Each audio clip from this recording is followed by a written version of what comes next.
اعوذ باللہ السمیع العلیم من الشیطان الرجیم بسم اللہ الرحمن الرحیم۔ ناظرین، ہم سورہ مائدہ کا ترجمہ تلاوت کر رہے ہیں اور آیت نمبر 2 پر ہیں۔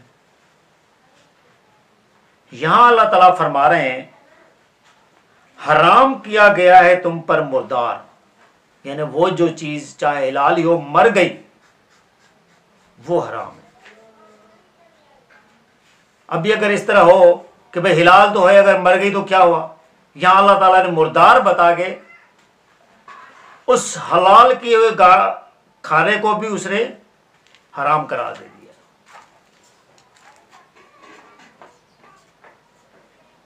خون، یعنی خون چاہے حلال چیز کا ہی کیوں نہ ہو، جو بہہ جاتا ہے، خون نکل آیا ہے، وہ حرام ہے۔ خنزیر کا گوشت، یعنی خنزیر جو ہے جس کو اردو میں سور بھی بولتے ہیں، اس کا گوشت، اور وہ جانور جس پر غیر اللہ کا نام پکارا گیا ہو، یعنی وہ جانور جو اللہ کے سوا کسی اور کے نام پر اس کو چڑھایا گیا ہو، اس پر کسی اور کا نام لگایا گیا ہو۔ جس طرح کسی جانور کو جو ہے نا منت میں کسی بھی پیر پہ جا کر وہ جو ہے نا اس کو لگایا جائے، یا سید عبد القادر جیلانی جس کو المعروف پیران پیر بولتے ہیں، اس کے نام کچھ کر لیتے ہیں، یا سید عثمان مروندی المعروف قلندر، اس کے نام پر کوئی کرے، یہاں جو پیر گلی محلے کے میں جو بھی دفن ہیں ان کے نام پر بھی لوگ چڑھاوا کر لیتے ہیں۔ تو یہ بھی جب ان کے نام پر یہ چڑھ جاتا ہے تو یہ اسی آیت کے اندر آئے گا کہ پکارا گیا ہو اللہ کے سوا کسی اور کے نام پر، تو یہ بھی حرام کی لسٹ میں آئے گا۔ لہذا اسی وجہ سے ہم کہتے ہیں کہ یہ چیز حرام ہے۔ چاہے آپ وہ نیاز جس طرح وہ محرم میں کی جاتی ہے، وہ بھی حضرت حسین رضی اللہ تعالیٰ عنہ کے نام پر ہوتا ہے، تو وہ بھی چیز حرام کی لسٹ میں ہی آئے گی، چاہے وہ میلاد ہی کیوں نہ ہو، وہ بھی آپ ثواب کی نیت سمجھ کے یہ کام کر رہے ہو، اس کو بھی آپ اس حضور صلی اللہ علیہ وسلم کے جو میلاد کے نام کر رہے ہو، تو یہ بھی حرام کی لسٹ میں ہی آئے گا۔ لہذا ایسے کام مت کریں جو اللہ تعالیٰ کی نافرمانی میں شمار ہوں۔ آگے اللہ تعالیٰ فرما رہے ہیں اور جو مر گیا ہو گلا گھٹ کر، ایک تو ایسے مر جاتا ہے، ایک گلا گھٹ جاتا ہے، رسی لگ جاتی ہے اس کو اور گلا گھٹ کر وہ مر جاتا ہے، اس کو بھی اللہ تعالیٰ نے حرام کیا ہے۔ یا چوٹ سے، یا بلندی سے گر کر، یا سینگ لگنے سے، دو جانور آپس میں لڑ پڑتے ہیں اور کسی کو سینگ لگا دیتے ہیں اور لگنے سے وہ مر جاتا ہے۔ اور وہ جسے کھایا ہو درندوں نے، مگر جس کو تم نے ذبح کر لیا، یعنی درندوں نے کھا کر اس کو مار دیا۔ ایسا وہ جانور جس کو درندوں نے تو کھایا لیکن سانس تھی، آپ نے اس کو ذبح کر لیا، تو وہ اللہ تعالیٰ نے چھوڑ دیا کہ سانس تھی آپ نے اس کو ذبح کر لیا، یہ نہیں ہوگا حرام، لیکن درندوں نے اس کو کھا لیا ہے، اس کو مار دیا ہے، ابھی جب مار دیا ہے تو وہ حرام ہو گیا۔ اور وہ بھی جو ذبح کیا گیا آستانے پر، ابھی آپ کو پتا ہے کہ آستانہ بولتے کس کو ہیں، یہ تو آپ لوگوں کو سب کو پتا ہے۔ آستانہ اسی کو ہی بولتے ہیں جس طرح جہاں جو بندہ دفن ہوتا ہے اس کے ساتھ ہی کچھ جگہ بنائی جاتی ہے جس کو آستانہ بولا جاتا ہے۔ یا جس طرح شیعہ حضرات وغیرہ ماتم کر رہے ہوتے ہیں اس کو بھی وہ آستانہ بول رہے ہوتے ہیں. یہاں جو پیر فقیر دفن ہوتے ہیں اس کے ساتھ ایک جگہ بنائی ہوتی ہے اس کو بھی وہ آستانہ بول رہے ہوتے ہیں. اللہ تعالیٰ نے فرمایا کہ جو چیز آستانے پر بھی ذبح کی گئی، یعنی وہاں بھی جو لنگر چل رہا ہوگا، یہ ساری چیز یہ بھی حرام ہے.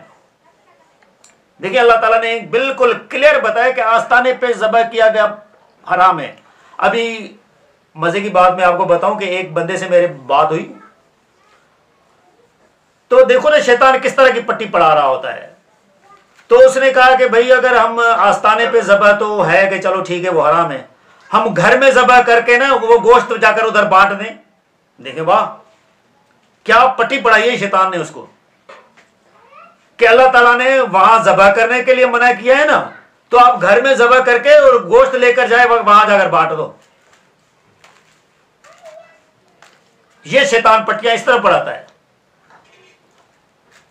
یہ تو وہ ہوا جس طرح یہودیوں نے مچھلیوں کا جو کام کیا ہوا تھا کہ ہفتے والے دن مچھلیوں کو منع کیا گیا ہے نا، تو ہم جمعے والے دن کو جو نا وہ جال لگا لیتے ہیں، اتوار والے دن نکال لیں گے.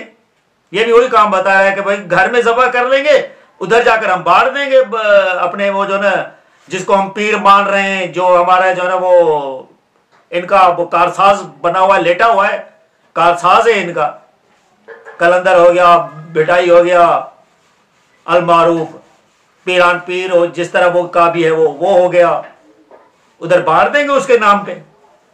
واہ کیا مسلمانوں کی سوچ ہے، اور خود کو مسلمان بھی سمجھ رہے ہیں اور بہت بڑا اپنے آپ کو فقیر بھی مان رہے ہوتے ہیں. آگے اللہ تعالیٰ فرما رہے ہیں اور یہ کہ قسمت معلوم کرو تم جوئے کے تیروں سے. یعنی پرانے زمانے میں کیا کرتے تھے، تیر چلاتے تھے، ایک سرکل لگایا ہوتا تھا جوئے کے تیر، اس پہ وہ جدھر جا کر تیر لگا وہ اس کو وہ جو ہے نا وہ اس سے وہ قسمت معلوم کرتے تھے. جس طرح آج کل فال وغیرہ نکال رہے ہوتے ہیں، جدید طریقہ ہے نا، دھارے والے گھوم رہے ہوتے ہیں، یا طوطوں کے فال نکال رہے ہوتے ہیں، یا وہ ہاتھ والے بیٹھے ہوتے ہیں پلیٹ فارموں پہ شہروں کے اندر، بس فٹ پاتھوں پہ بیٹھے ہوتے ہیں اور آپ کو ہاتھ کی لکیر بتا دے گا. اپنی قسمت تو خود سنبھال نہیں پاتا، دوسرے کی قسمت بتائے گا کہ یہ کس طرح کا حال ہے اس کا. اللہ تعالیٰ فرما رہے ہیں یہ سب کچھ گناہ ہے. یہ کیا ہے؟ یہ گناہ کے کام ہیں. اور پچھلے میں نے آپ کو بتایا کہ اللہ تعالیٰ نے فرمایا کہ مت تعاون کرو ظلم اور گناہ میں، ایسے کاموں میں ایک دوسرے سے تعاون بھی نہیں کرنا. جس طرح یہ میلے کے ٹائم پہ نا پھر وہ چندہ بانٹ رہے ہوتے ہیں کہ بھئی چندہ دو فلانے پیر پہ جو نا وہ میلہ لگا رہے ہیں، بڑا نیکی کا کام کر رہے ہو تم. اللہ تعالیٰ فرما رہے ہیں کہ اس سے کام میں ایک دوسرے کا تعاون بھی نہیں کرو. تو ادھر آپ اللہ تعالیٰ بتا رہے ہیں یہ سب کچھ گناہ ہے، یہ گناہ کے کام ہے، اور گناہ کے کام میں تعاون آپ کیسے کر سکتے ہو؟ پھر اللہ تعالیٰ فرما رہے ہیں آج مایوس ہو چکے ہیں کافر تمہارے دین سے. کافر وہی انکار کرنے والا. جب یہ پوری کی پوری لسٹ آ گئی ہے کہ کون کون سی چیزیں حرام ہیں، آستانوں پر بانٹی گئی چیزیں وہ بھی حرام ہیں،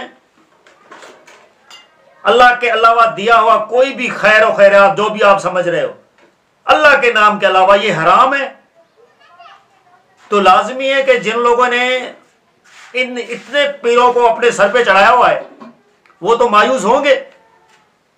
تو اللہ تعالیٰ فرما رہے ہیں آج کافر تمہارے دین سے مایوس ہو گیا ہے. یعنی انکار کرنے والا جو اللہ تعالیٰ کے کو نہیں مان رہا وہ کافر ہی ہے، اللہ تعالیٰ کے احکاموں کو نہیں مان رہا. تو وہ پھر یہ پوری لسٹ سن کے مایوس ہو جائے گا کہ بھئی کوئی راہ تو چھوڑی نہیں اللہ تعالیٰ نے. جس طرح وہ کہہ رہا تھا کہ گھر میں ہم ذبح کر کے پھر لے جائیں، تو یہ تو راہ نکال رہا تھا نا، تو یہ اللہ تعالیٰ نے ساری راہیں ان کی بند کر دی ہیں. بس مت ڈرو ان سے، مجھ سے ہی ڈرو. اللہ تعالیٰ نے فرمایا کہ ان سے مت ڈریں، اس لیے کافر سے تو ڈرنا ہی نہیں ہے، کیا کرے گا یہ کافر، اور مجھ ہی سے ڈرو. آج مکمل کر دیا ہے میں نے تمہارے لیے تمہارا دین، اور پوری کر دی تم پر اپنی نعمت اور پسند کر لیا ہے تمہارے لیے اسلام کو بطور دین. یعنی اللہ تعالیٰ فرما رہے ہیں کہ آج میں نے یہ جو دین ہے تمہارے اوپر مکمل کر دیا، ہر احکام آپ کو بتا دیا ہے کہ کیا کرنا ہے، کس طرح کرنا ہے. جو میری نعمتیں تھی مسلمانوں پر وہ میں نے ساری کمپلیٹ کر دی، پسند کر لیا ہے اسلام کو دین کے طور پر. یعنی جو دینی نام رکھا ہے اللہ تعالیٰ نے وہ اسلام رکھا ہے، سلامتی والا. البتہ جو مجبور ہو جائے بھوک سے اور کھائے بغیر رغبت گناہ کے، یعنی کسی کو بھوک لگ گئی ہے، کوئی کھانا اس کو نہیں مل رہا، ابھی اس کا یہ نہیں ہے کہ یہ اس کو جو نا وہ یہ جس طرح پیروں فقیروں پر جو بانٹی ہوئی چیزیں وہ بندہ کہتا ہے کہ یار ثواب ہے، کھا لو ثواب ملے گا. یا نیاز جو کھا رہا ہوتا ہے کہ بھائی ثواب ملے گا، کھا لو یار ثواب ہے. میلاد جو کہہ رہے ہیں وہ ثواب ملے گا. یہ رغبت گناہ نہ ہو، اللہ تعالیٰ نے ثواب والی نیت آپ کے پاس نہ ہو، بھوک لگ رہی ہے، آپ کو کچھ کھانا نہیں مل رہا، تو پھر آپ اس میں سے کچھ کھا سکتے ہو. اتنا کھاؤ کہ آپ کی بھوک مٹ جائے. دیکھیں اللہ تعالیٰ پھر بھی کتنا رحمین ہے کہ اللہ تعالیٰ کو پتا ہے کہ یہ میں نے منع کیا ہوا ہے، یہ کھانا ٹھیک نہیں ہے کیونکہ اس میں کسی اور کا انہوں نے نام شامل کیا ہوا ہے، لیکن پھر بھی کہتا ہے کہ میرا نوکر جو ہے، میرا غلام جو ہے وہ بھوک سے نہ مرے. ساتھ یہ بتایا کہ اس کے میں آپ گناہ والا وہ عنصر ذہن میں رکھیں کہ یار کھانا تو ٹھیک نہیں ہے لیکن اگر مجھے نہیں ملا تو میری طبیعت خراب ہو جائے گی، پھر وہ اس میں سے کچھ کھا سکتا ہے. اتنا کھائے کہ اس کی حالت سنبھل جائے. یہ ثواب والا کام مت سمجھے ہو. پھر اللہ تعالیٰ فرمائے رہے تو بے شک اللہ معاف کرنے والا اور رحم کرنے والا ہے. تو پھر اس چیز کو اللہ تعالیٰ معاف بھی کرے گا، اس پر رحم بھی کرے گا. تو لہٰذا ناظرین ہم نے ابھی آیت نمبر 2 کمپلیٹ کر لی ہے. اس میں بھی اللہ تعالیٰ نے آپ کو جو بتایا ہے کہ کیا کیا کام ہیں کہ وہ آپ نے نہیں کرنے ہیں، کن کن کاموں میں آپ ایک دوسرے کے ساتھ تعاون نہیں کر سکتے ہو. اور اللہ تعالیٰ ایمان والوں کو اپنے احکامات بتا رہے ہیں، سمجھا رہے ہیں کہ یہ کام آپ نے نہیں کرنا. آج بھی جو مسلمان سمجھے ہوئے ہیں جن کو اپنے وہ اکثریت اسی کاموں میں پھنسی ہوئی ہے، ان کو حرام اور حلال کا پتہ ہی نہیں ہے، جو آیا ہڑپ لو. اور ان لوگوں نے بس ایک سفارش پہ سسٹم رکھا ہوا ہے کہ بھائی انہی کے نام پہ دو اور یہ آپ لوگوں کی سفارش کریں گے. یہی ان لوگوں نے، مولویوں نے ان لوگوں کو سمجھایا ہوا ہے. بس اللہ تعالیٰ ان کو سمجھ عطا فرمائے، اور جس کو سمجھ تو اسی کو ملے گی جو سمجھنا چاہے گا. جو ڈھیٹ بن چکے ہوں گے نا تو ان کو آج سمجھانا بھی بیکار ہے. اگر اپنی بات پر اڑے ہوئے ہیں تو ان کو کیا کون سمجھائے گا. لہٰذا اللہ تعالیٰ کی حدوں کو برقرار رکھیں، اللہ تعالیٰ کے حدوں کو جو نا اس سے تجاوز نہ کریں. اور ہم پھر اگلی بھی آگے کیا احکامات سنا رہے ہیں. جزاک اللہ.